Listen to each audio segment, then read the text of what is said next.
10 مقالب انتهت بالموت. لا تتوقف. في أغسطس من عام 2010 قام زميلا دراسة دريك غرينلي وسيث ستونروك بالتفكير في عمل مقلب مثير. قام الفتيان بلف بعض الأكياس البلاستيكية حول إحدى إشارات التوقف المرورية لجعلها لا يمكن رؤيتها بسهولة، وبعد أن قاما بنشر المقلب على موقع فيسبوك أصبح هناك دليلا دامغا على ارتكابهما جريمة، فقد أدى المقلب إلى حادثة مروعة. فبينما كانت الفتاة ماري في السيارة برفقة شقيقتها جاني تقودان السيارة، عجزتا عن رؤية إشارة المرور المخفية، واستمرتا في القيادة حتى اصطدمتا بشاحنة دفع رباعي كانت آتية في الاتجاه المعاكس. ماتت ماري على الفور، وماتت جاني لاحقا في المستشفى. وجهت لكلا الفتيين تهمة العبث بأجهزة المرور، بالإضافة إلى تهمة القتل غير العمد. مقلب ملكي. أحدث خبر مرض دوقة كامبريدج كيت ميدلتون الحامل ودخولها المستشفى ضجة كبيرة في وكالة الأنباء العالمية.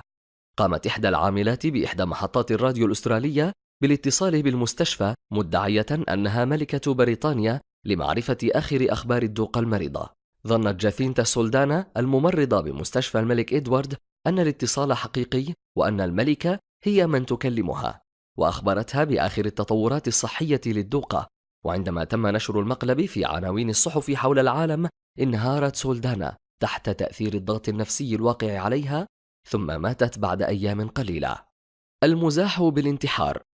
كان عيد الهالوين مناسبة مواتية لجوردن مورلاند البالغ من العمر 16 عام من ولاية كنتاكي لعمل مقلب مخيف في شقيقته الصغرى. استعدادا للعيد المخيف في عام 2013 قرر جوردن إخافة شقيقته عن طريق ربط حبل حول رقبته وتدلي في فناء المنزل ليبدو وكأنه مشنوق. من الصعب التفكير فيما كان يفكر به الفتى لو أنه فكر من الأساس، ولكن ما حدث هو أن شقيقته الصغرى وجدته مشنوقا وفاقدا للوعي، ولم تفلح محاولات الأم في إنقاذ حياته. يعتقد الكثيرون أن جوردن كان مشوشا عندما وضع الحبل حول رقبته، ثم مات بعدما ضاق الحبل وخنقه. انعكاس الحظ. قام 3 من الأصدقاء بالانطلاق في رحلة قيادة حول العالم، وبينما كانوا متوقفين للحصول على بعض الراحة بالقرب من كوينزلاند في أستراليا، قرر أحد الأصدقاء المزاح، فقام بقيادة السيارة تاركا خلفه أحد أصدقائه.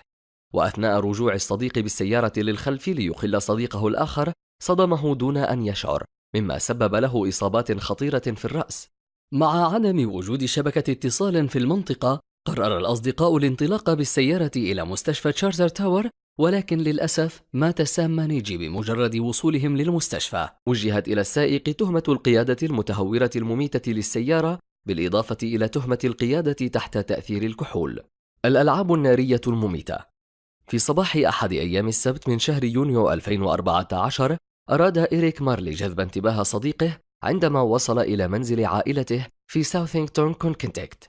قام الفتى بإلقاء إحدى الألعاب النارية خلال النافذة العلوية من المنزل، لكن بدلا من إلقائها في غرفة صديقه الذي كان ينام في الدور السفلي، ألقى إريك اللعبة النارية في غرفة شقيقة صديقه كريستين ميلانو. تسببت اللعبة النارية في نشوب حريق تسبب في فرار العائلة من المنزل عندما اشتموا رائحة الدخان. كان أفراد العائلة يظنون أن كريستين خارج المنزل، وكانوا سعيدين جدا لعدم تعرض أي منهم للأذى، إلا أن عمال الطوارئ صدموهم عندما أخبروهم بالعثور على جثتها داخل غرفتها. انتقام قاتل. تحولت ليلة الجمعة الجميلة التي قضاها 6 من الأصدقاء معا إلى ليلة مميتة. فبعد أن تناول الأصدقاء العشاء وقاموا بمشاهدة أحد الأفلام، قرروا عمل مقلب في أحد أصدقائهم ردا على مقلب سابق قام به. توجه الأصدقاء إلى منزل صديقهم في ليتل روك أركنساس، وقاموا بوضع القمامة على السيارة الخاصة بعائلته المركونة خارج المنزل، إلا أن ويلي والد صديقهم اندفع من المنزل حاملا مسدسا وقام بإطلاق النيران على من ظنهم مخربين، حيث أنه لم يكن يعلم أنهم أصدقاء ابنه. أصابت إحدى الرصاصات الفتى أدريان برودواي البالغ من العمر 15 عاما في رأسها، مما أدى لموتها. لم يصب أي شخص آخر من الأصدقاء، وتم توجيه تهمة القتل العمد من الدرجة الأولى للأب القاتل. البلطجة الوحشية. حالة بلطجة وحشية حدثت في روسيا وأدت إلى الموت المفجع للفتى سيرجي كاسبر البالغ من العمر 17 عاما والطالب بالصف الثامن بمدرسة الفنون التطبيقية. في أحد الأيام الدراسية من شهر ديسمبر 2014 اعتدى بعض الطلاب من زملاء كاسبر عليه حيث قاموا بلفه بالبلاستيك لمنعه من الحركة، وقاموا بغمره بالماء في حمام المدرسة ومن ثم أعادوه إلى الفصل. في هذا الوقت فقد كاسبر اتزانه وسقط على مكتب المعلم، مما أدى لتدمير المريء الخاص به وسط ضحكات زملائه الذين أدركوا لاحقا خطورة الموقف وقاموا بطلب الإسعاف. الشيء الذي يصعب تصديقه هو وجود إحدى المعلمات في الفصل ورؤيتها للأحداث بأكملها، إلا أنها لم تتدخل ولم تفعل أي شيء لإيقاف الاعتداء. سقوط سريع. أقسم بيتر آتام على الانتقام عندما قام زميله في العمل داني فاسكويز في أحد مصانع اللحوم في ضواحي فيلادلفيا بسحب الكرسي من تحته كمقلب سخيف، مما تسبب في سقوطه. بالنسبة لآتام كانت الاستجابة لإهانة كرامته وألم المؤخرة توجيه طعنة قاتلة إلى فاسكويز في اليوم التالي. وبالرغم من مساعدة المرة المفزوعين، إلا أنه أعلن عن وفاة فاسكويز لاحقا في إحدى المستشفيات المحلية. بعد ذلك عثر على آتام مختبئا في أحد الأكواخ مصابا بعدة جروح قام بإحداثها لنفسه بالسكين. أجريت جراحة لعلاج آتام ووجهت له تهمة القتل العمد بينما كان في المستشفى. المزاح باستخدام بندقية.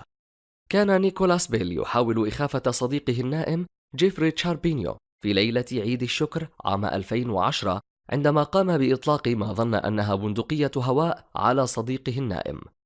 لسوء الحظ اتضح أن بيل أطلق على صديقه بندقية صيد حقيقية من عيار 22 في الصدر، مما أدى إلى قتله.